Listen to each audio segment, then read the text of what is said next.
Jamaica's 21-year winless run at home in the final round of World Cup qualifying was finally snapped on Wednesday as they recorded a come-from-behind 2-1 win over Honduras at the National Stadium. Simon Preston was there.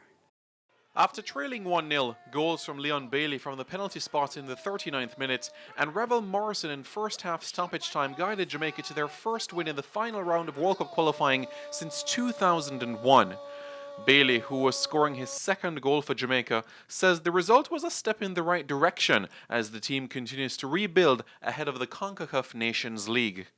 I've seen a team that's willing to learn and go forward.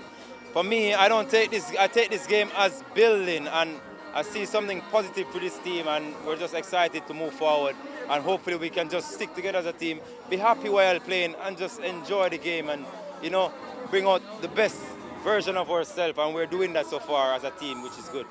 Interim head coach Paul Hall says he's starting to see imprints on how he wants the team to play. Listen, like I say, I like it to look a certain way because I think Jamaica should have an identity and a style of play that we're instantly recognisable to everybody else.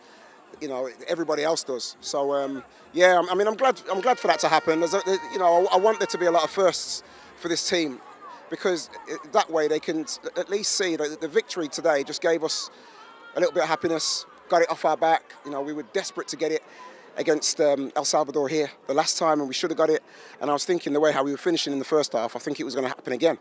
But, we managed to get that result and see it out. The Reggae Boyz ended the octagon of World Cup qualifying in 6th position with 11 points. The Jamaicans will now turn their attention to the CONCACAF Nations League, which is set for June.